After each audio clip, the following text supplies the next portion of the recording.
잠깐 추가 좀 일부 내용하고 그다음에 정상에 관해서 한 5분에서 10분 정도 간단히 변론을 하겠습니다. 아, 네, 네, 알겠습니다. 뭐 서면이 따로 있습니까?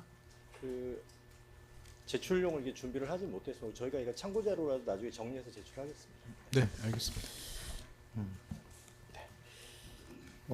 일단 먼저 그 CCTV 영상 관련해서 저희가 이미 말씀드렸지만 좀 구체적 내용을 말씀을 드리겠습니다. 그 첫 번째 그 피고인이 첫 번째 그 처음 대통령실에 도착해서 대접견실에서 김혜호 전 장관을 만난 상황에 대한 것이고 대접견실 CCTV 20시 40분 37초 이후의 상황입니다.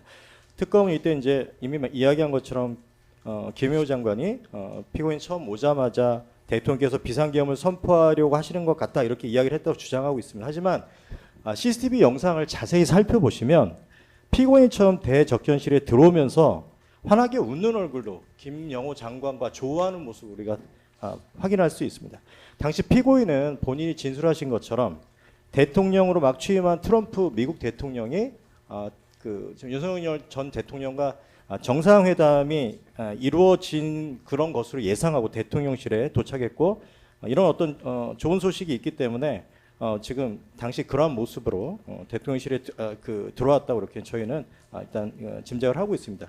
만약에 피고인이 계엄 선포를 한 상황을 인식하고 왔다면 이런 밝은 얼굴로 실은 들어왔다고 보기는 어려울 것 같고 또 피고인과 대화하는 또 김영호 장관의 모습을 또 잘 살펴보시면 피고인과 김영호 장관이 대화하면서 김영호 장관이 놀라거나 하는 모습은 전혀 찾아볼 수 없고 오히려 피고인의 말에 고개를 끄덕이면서 이렇게 수긍하는 듯한 모습을 우리가 확인할 수 있습니다. 당시 영상에 비친 이러한 모습을 우리가 확인하더라도 지금 최상목 장관이 이 법정에서 처음에 피고인의 모습을 봤을 때 마치 넋이 나간 사람처럼 보였다라고 이야기했는데 이런 모습과는 전혀 좀 다른 그런 상황입니다. 그렇기 때문에 그 피고인이 미리 비상계엄 선포를 알고 있었다는 특검의 주장은 타당하지 않다는 점을 다시 한번 말씀을 드립니다. 그다음에 방금 또 우리 변호인께서 최상목 전 부총리와 피고인의 대화 내용에 대해서 말씀을 하셨습니다. 어쨌든 그 부분도 좀 다시 한번 잘 살펴주시기 바랍니다. 최상목 장관이 조태열 장관과 일어나서 대통령에 뭔가 만류하는 그런 취지의 이야기를 하고 곧바로 조태열 장관을 사이에 두고 피고인을 바라보면서 이야기를 시작하고 그다음에 피고인도 역시 최상목 장관을 바라보면서 응대하는 그런 모습이 분명히 발견이 됩니다. 그다음에 조태열 장관을 사이에 두고 이야기하고 있었기 때문에 그 상황이 불편해서 최상목 장관이 다시 피고인에게 다가가서 이야기하는 그런 장면이 확인되고 이 두 장면은 서로 하나의 대화가 이어지고 있는 것이고 그렇다면은 최상목 장관의 처음 진술도가 그다음에 피고인의 진술이 완전히 일치합니다. 실은 그런데 단지 CCTV를 보면서 그 부분을 본인들이 직접 자세히 확인을 못했기 때문에 본인의 기억이 CCTV가 다르다고 생각을 해서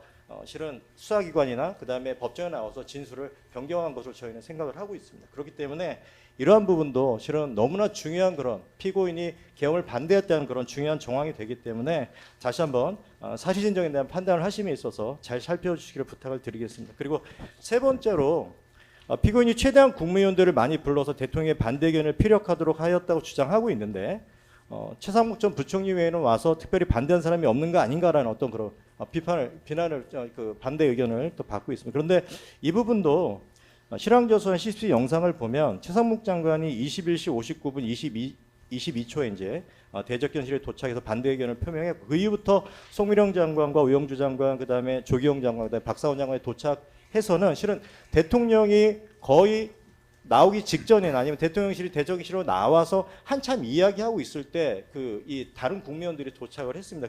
그리고 또 대통령이 그 이후에 어떤 발언의 기회나 의견을 표명할 기회를 줄 것으로 기대를 했지만 잘 아시는 것처럼 22시 18분 31초에 본인의 이야기만 딱 마치고 바로 일어나서 브리핑룸으로 이동을 합니다. 실은 당시에 국무위원들의 진술에 의하면은 정말 대통령이 계엄을 선포하러 가는지조차 잘 모르고 있었다고 그렇게 이야기도 하고 있습니다.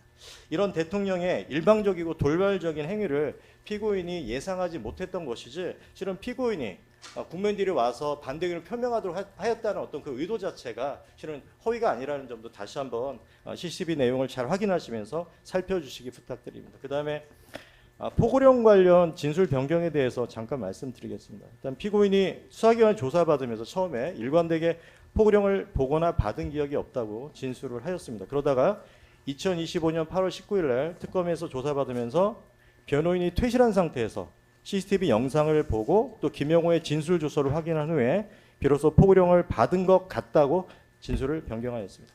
그리고 또 일주일 후인 2025년 8월 20일 다시 특검의 조사를 받으면서 포고령을 본 기억이 없는 것 같다. 내 기억이 지금 맞는 것 같다고 또 진술을 번복하였다가 특검과 사이에 저희가 전해 듣기로는 굉장히 큰 언성이 높아지면서 굉장히 큰 언쟁이 있었던 것으로 이렇게 알고 있습니다. 그러다가 피고인이 다시 변호인과 상의를 해서 그럼 다시 이야기하겠다고 해서 변호인과 상의하는 과정에서 피고인이 모든 걸 다 기억나지 않는다고 하는 것이 본인에 유리하지 않을 수 있다는 그런 변호인의 그런 조언을 받고 다시 본인의 기억에 반하는 그런 포고령을 받았거나 받다는 그런 진술을 하게 된 것입니다. 이전 변호인 말씀하시는 거죠? 네, 맞습니다. 네네. 이 사건 재판을 진행하면서 과연 이렇게 저희가 진술을 다시 지금 바로 잡는 것이 피고인에게 유리할 것인지 정말 많이 고민을 했습니다. 그리고 이거로서 인해서 피고인은 오히려 더 불이익을 받을 수 있지 않을까라는 염려도 굉장히 많이 했습니다. 하지만 그 피고인의 선택이 본인에게 어떤 불리한 판단이 내려질 하더라도 일단 여기서라도 이게 바로 잡는 것이 일단 역사 앞에 올바른 판단을 받는 것이 아니라는 어떤 그런 선택을 하시게 됐고 변호인들도 거기에 동의해서 실은 진술을 번복하게 된 것입니다.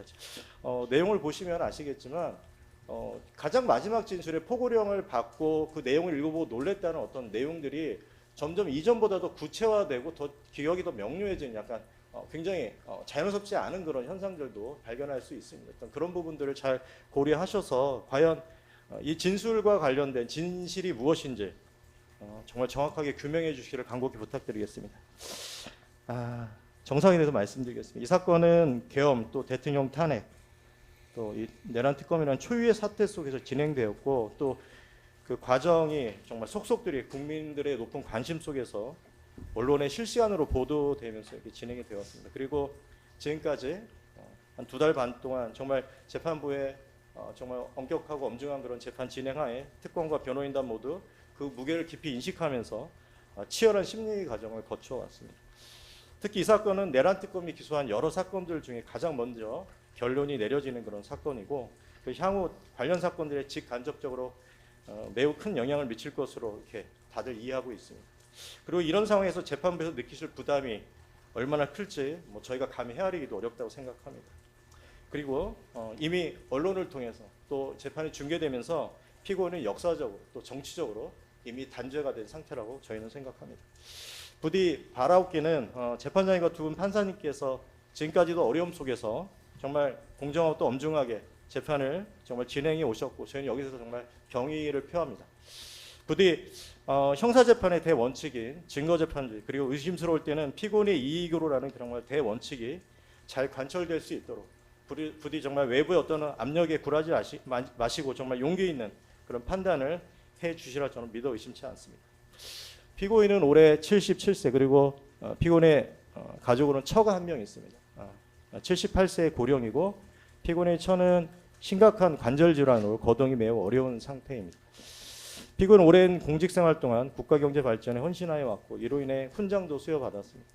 피고인은 무엇보다 계엄을 찬성하거나 적극 협력한 사실이 없고 내란 행위에 대한 인식은 더더욱 전혀 없었습니다.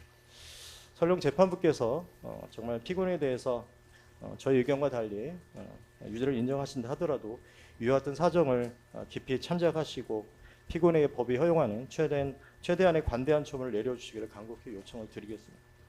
또한 피고인은 누구나 다 아는 그런 공인으로서 도주하려고 해도 할 수가 없는 그런 상태입니다. 그리고 피고인과 관련된 이 사건의 모든 증거는 다 수집되어서 재판부에 제출되어 있고 조사도 다 마친 상태입니다. 앞으로 무죄 추정의 원칙에 따라서 향후 상급심에서 부디 신병이 자유로운 상태에서 피고인의 설령 유죄가 선고된다 하더라도 부디 신병이 자유로운 상태에서 충분한 방어권을 보장받으면서 재판에 임할 수 있도록 정말 피고인을 배려해 주시기를 간곡히 부탁을 드리겠습니다.